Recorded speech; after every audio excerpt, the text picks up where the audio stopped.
ಎಲ್ಲ ಕಂಪನಿಗಳು ಪಾತ್ರ ಒಂದು ವೇಸ್ಟೇಜ್ ಅಲರ್ಟ್ ಮಾಡಿದ್ದಾರೆ. ಸಿಐಡಿ ಎನ್ಕ್ವೈರಿ ಮಾಡ್ಬೇಕಂತ ಅಧಿಕಾರಿಗಳು ಸಿಐಡಿ ಎನ್ಕ್ವೈರಿ ಮಾಡ್ಬೇಕಂತ ಹೇಳಿದ್ಮೇಲೆ ಮತ್ತೆ ನಾನು ನರೇಂದ್ರ ಸ್ವಾಮಿ ಅವರಿಗೆ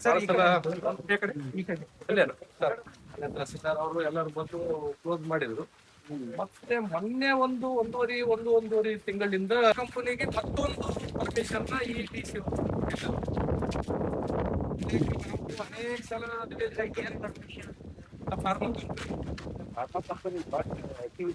ಏನು ಇದೆ ಮೆಡಿಸಿನ್ ಇದೆ. Medicine 1 kilometre area sir, very bad smell. ಒಂದ್ 2 ಸಲ ಅಧಿವೇಶನದಾಗ ಎಂತಂದ್ರೆ ಹೇಳಿದಾಗ MB ಪಾಟೀಲ್ ಅವರೇ ಕರೆದು ಹೇಳಿದ್ರು, ಯಾಕೆ ಇಷ್ಟು ಅಗ್ರೆಸಿವ್ ಆಗಿ ಹೋಗ್ತಾ ಇತ್ತು, ಸಮಸ್ಯೆ ಹಿಂಗಾದ ಪೊಲ್ಯೂಷನ್ ಬೋರ್ಡ್ ಅಧ್ಯಕ್ಷರ ಕೆಲಸ ಮೇಲೆ ಅವರಿಗೆ ಮಾಹಿತಿ ಸಂಪೂರ್ಣವಾಗಿ ಗಮನಕ್ಕೆ ಬಂದಿರ್ತಕ್ಕಂಥದ್ದು.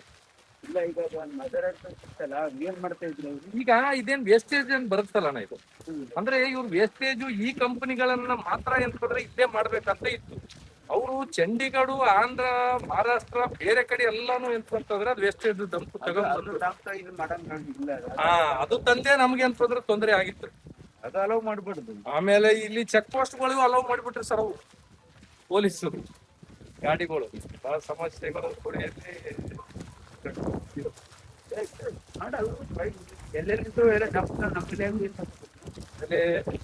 ಈ ಬೆಳೆಸ್ತಕ್ಕಂತ ಮಕ್ಕಳ ಮೇಲೆ ಎಫೆಕ್ಟ್ ಆಗ್ತಕ್ಕಂಥದ್ದಾಗ್ಲಿ, ಗರ್ಭಿಣಿಯರ ಮೇಲೆ ಎಫೆಕ್ಟ್ ಆಗ್ತಕ್ಕಂಥದ್ದು, ಇದೆಲ್ಲ ಬಾರ್ಡರ್ ಏರಿಯಾ.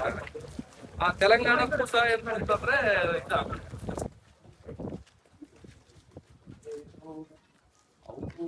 ವರ್ಕಿಂಗ್ ಇದ್ರಲ್ಲಿ ಆಗಿದೆ ಅಂತ ಹೇಳ್ತಾರೆ. ಯಾರು ಪೊಲ್ಯೂಷನ್ ದವ್ರು ಯಾರಿದ್ದಾರೆ? ಪೊಲ್ಯೂಷನ್ ಬೋರ್ಡ್ ದವ್ರು ಯಾರು? ಅಶ್ವಿನಿ ಅಂತ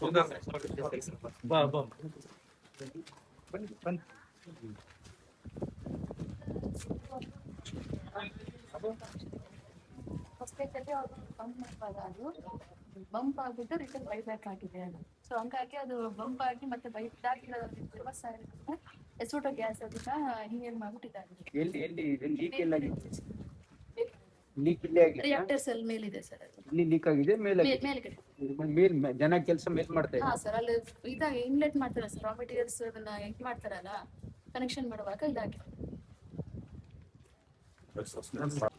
ಕಡೇಚೂರು ಇಂಡಸ್ಟ್ರಿಯಲ್ ಏರಿಯಾದಲ್ಲಿ ನಿನ್ನೆ ರಾತ್ರಿ ದುರ್ಘಟನೆಯಲ್ಲಿ ಸುಮಾರು ಮೂರು ಜನ ಇಲ್ಲಿ ಕಾರ್ಮಿಕರು ಮೃತಪಟ್ಟಿದ್ದಾರೆ. ಮತ್ತು ಒಬ್ಬರು ಕ್ರಿಟಿಕಲ್ ಇದ್ರೆ ಅಂತ ಹೇಳ್ತೇನು ಚಿಕಿತ್ಸೆ ಅವರು ರಿಮ್ಸ್ ಆಸ್ಪತ್ರೆಯಲ್ಲಿ ಪಡಿತಾ ಇದ್ದಾರೆ. ಇದು ಇಲ್ಲಿ ಈಗಾಗಲೇ ಡೆಪ್ಟಿ ಕಮಿಷನರ್ಗೆ ಮತ್ತು ಪೊಲ್ಯೂಷನ್ ಕಂಟ್ರೋಲ್ ಬೋರ್ಡ್ ಅವರಿಗೆ ನಿರ್ದೇಶನವನ್ನು ಕೊಟ್ಟಿದ್ದೀವಿ. ಇದ್ರ ಬಗ್ಗೆ ಒಂದು ವರದಿ ಸಲ್ಲಿಸಬೇಕು ಸರ್ಕಾರಕ್ಕೆ ಅಂಥೇಳಿ.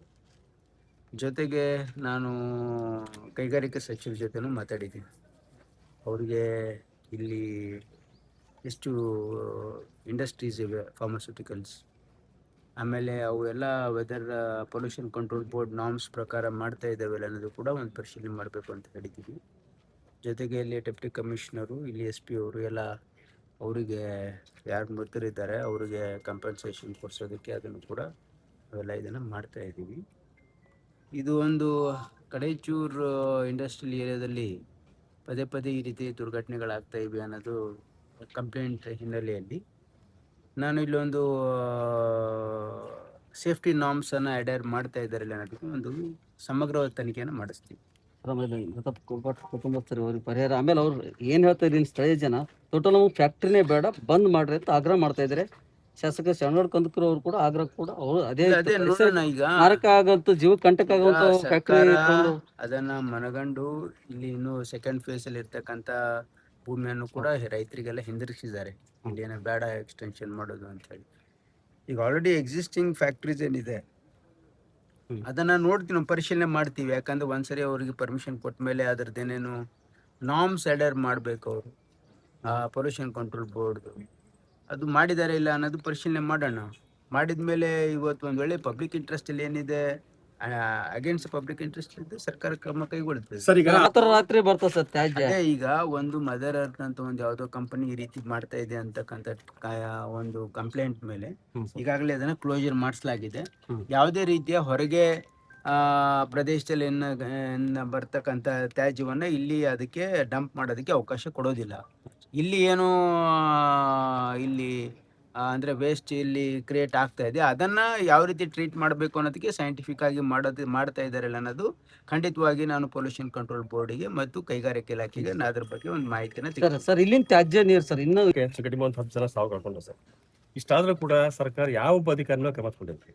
ಸಂಬಂಧಪಟ್ಟಂತ ಎಷ್ಟು ಇಲಾಖೆ ಇವೆ, ಯಾವ ಅಧಿಕಾರಿ ಕೂಡ ಮಾನದಂಡ ಆಗಿಲ್ಲ.